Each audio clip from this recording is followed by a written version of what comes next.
علامات قیامت میں سے تھی۔ حضرت صلی اللہ علیہ وسلم کی حیات میں چاند کے دو ٹکڑے ہوئے۔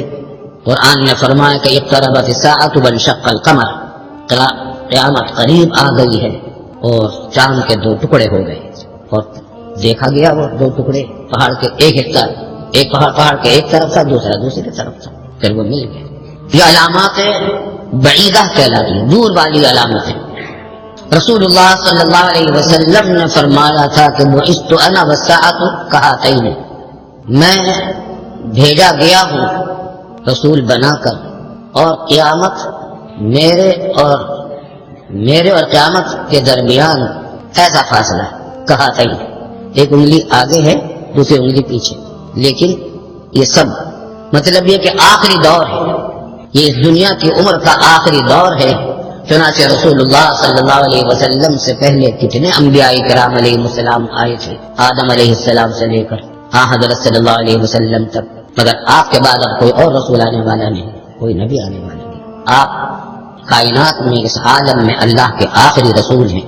کتنی کتابیں اور صحیفے نازل ہوئے تھے پچھلی امتوں پر، پچھلے زمانوں میں آخری کتاب قرآن نازل کر دی گئی، اور اب اس کے بعد کوئی اور کتاب اللہ کی طرف سے آنے والی نہیں ہے۔ اب جو کچھ بھی حالات ہیں اس امت کو قیامت تک اسی کتاب کی روشنی میں گزارنے ہیں، اسی رسول کی تابع داری اور غلامی میں گزارنے ہیں، صلی اللہ علیہ وسلم جو آخری رسول بنا کر بھیجے گئے اور سراپا ہدایت اور سراپا نور بنا کر بھیجے گئے، صلی اللہ علیہ وسلم۔ مگر قیامت کی علامتیں چل رہی ہیں۔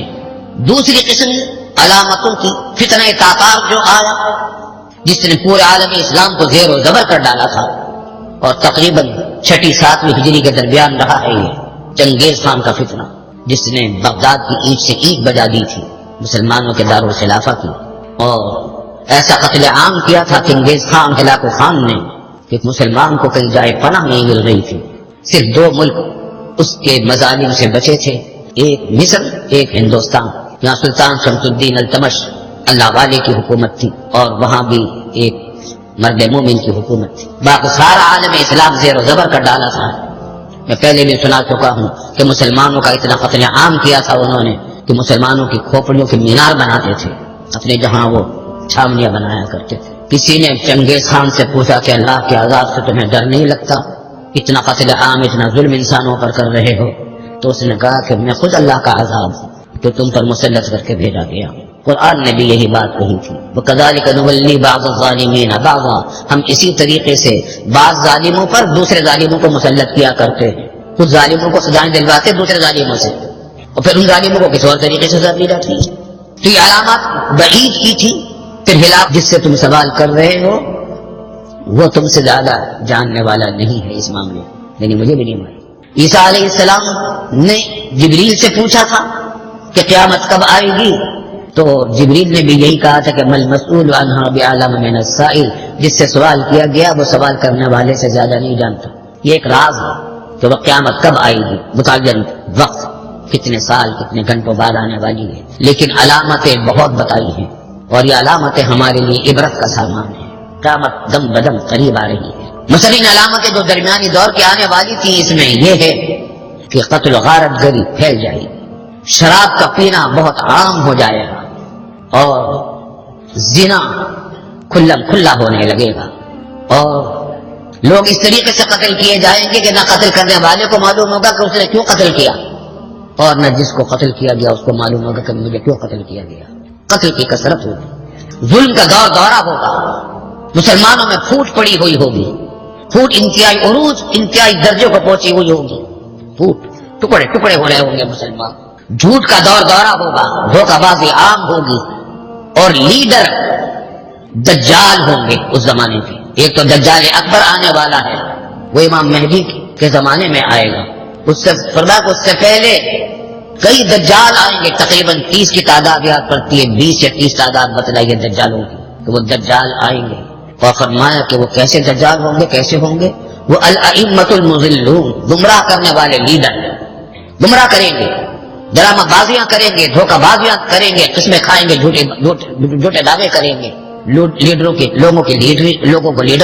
لوگوں کی لیڈری کریں گے، مگر حق کے لیے نہیں ہے، اپنی ذات کے لیے یا کسی باطل کے فروغ کے لیے یا ظلم و ستم کو مزید بڑھانے کے لیے. بہت ساری علامتیں بتائی تھیں.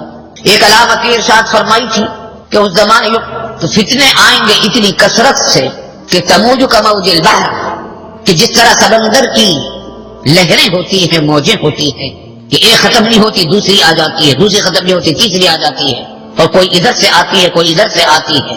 اس طریقے سے وہ موجیں ماریں گے فتنے. ادھر سے بھی فتنہ آئے گا، ادھر سے بھی آئے گا، سامنے سے بھی پیچھے سے بھی، بچنا مشکل ہو جائے گا ان فتنوں سے. ایک علامت یہ ارشاد فرمائی تھی کہ یقلل بعضها بعضا، وہ فتنے ایسے ہوں گے کہ ایک فتنہ دوسرے فتنے کو چھوٹا کر دے گا. ہر آنے والے فتنے پچھلے فتنوں کو چھوٹا کر دیں گے. کیا مطلب؟ کہ جو فتنہ آیا ہوا ہوگا لوگ اسی کو بہت بڑا سمجھ رہے ہوں گے، مگر ابھی وہ اس سے نہیں نمٹے ہوں گے کہ دوسرا فتنہ اس سے بڑا آ جائے گا، اس کے مقابلے میں پچھلا فتنہ چھوٹا نظر آئے گا. سمندر کی موجیں بھی اسی طرح ہوتی ہیں، آتی ہیں، بڑی اونچی لہر نظر آتی ہے، یہاں پہنچتے پہنچتے وہ ابھی ختم نہیں ہوتی کہ پیچھے سے اس سے اونچی لہر آ جاتی ہے، اور اس کے پیچھے اس سے اونچی لہر آ جاتی ہے، اس کے پیچھے اس سے پیچھے لہر آ جاتی ہے. آج ہم اسی طوفانوں کے موجوں سے گزر رہے ہیں. آپ دیکھیں کیسے مسلسل فتنے ہیں، ایک فتنہ ختم نہیں ہوتا دوسرا فتنہ آ جاتا ہے. اور جب فتنہ اصل میں کہتے ایسی چیز کو ہیں، قتل و غارت گری کے زمانے کو بھی فتنہ کہتے ہیں، جب فتنہ فساد پھیلا ہوا ہو لوگوں میں. اصل میں فتنہ آتا، فتنے کے معنی ہے آزمائش، آزمانا. فتنے کی حقیقت یہ ہے کہ واقعات ایسے پیش آتے ہیں کہ اس میں آدمی کو فیصلہ کرنا مشکل ہوتا ہے کہ یہ صحیح ہے یا غلط، میں ادھر جاؤں یا ادھر جاؤں، اس کی موافقت کروں یا مخالفت کروں. فیصلہ کرنا مشکل ہے. ملتمس ہوتے ہیں حالات. ہم آج انہی حالات سے گزر رہے ہیں، اور بڑے بڑے فکر، بڑی بڑی علامتیں شروع ہونے والی ہیں جن کا آغاز امام مہدی کے ظہور سے ہوگا. امام مہدی ظاہر ہوں گے. ان کے ظہور سے پہلے جو حالات دنیا میں پیش آنے والے ہیں، جتنا میں نے غور کیا وہ تمام علامتیں ظاہر ہو چکی. اب کبھی بھی کسی بھی دن اور کسی بھی تاریخ اور کسی بھی سال اور کسی بھی سن میں امام مہدی کا ظہور ہو سکتا ہے. صرف ایک علامت ایسی ہے جس کے بارے میں شبہ ہے کہ وہ ابھی ظاہر نہیں ہوئی، اور جب وہ ظاہر ہوگی تو پھر امام مہدی کا ظہور ہوگا، لیکن وہ بھی شبہ کے درجے میں ہے، یقین کے درجے میں ہے. وہ یہ کہ ایک علامت امام مہدی کی یہ بتلائی گئی ہے احادیث میں کہ امام مہدی اہل حق کا لشکر لے کر جہاد کریں گے اور قسطنطنیہ کو فتح کریں گے، استنبول کو، ترکی کے دارالحکومت کو. یہ فتح کرنا ظاہر ہے کہ اس وقت ہو سکتا ہے جب استنبول مسلمانوں کے قبضے سے نکلا ہوا ہو، تو امام مہدی پھر جا کر اس کو حاصل کریں گے.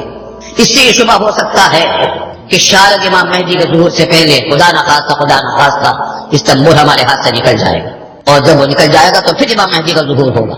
لیکن میں کہہ رہا ہوں کہ یہ بھی یقینی بات نہیں ہے، کیونکہ یہ بھی ہو سکتا ہے کہ امام مہدی کا ظہور ہو جائے، امام مہدی کے ظہور کے بعد تو جہاد شروع ہو جائے گا، نفیر عام ہوگی جہاد کی، تو اور بس کچھ مسلمان اور کافر دو ہی قومیں ہوں گی جن کے درمیان جنگ ہو رہی ہوگی. تو ہو سکتا ہے کہ امام مہدی کا ظہور ہو جائے اور اس کے بعد اسی جنگ و قتال کے زمانے میں استنبول مسلمانوں کے ہاتھ سے نکل جائے اور پھر امام مہدی اس کو دوبارہ حاصل کر لے. اس بات سے یہ بھی نہیں کہا جا سکتا کہ یہ علامت ابھی باقی ہے، یقینی طور پر نہیں کہا جا سکتا. کبھی بھی امام مہدی کا ظہور ہوگا. ایک خاص علامت یہ ہے جو پھوٹ پڑی ہوئی ہوگی پوری امت میں.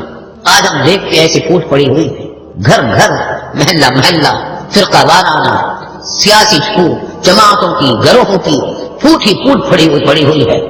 لیکن یہ سب علامتیں ہیں، یہ تو ظاہر ہو کر رہیں گی، تقدیر میں لکھی گئی ہے.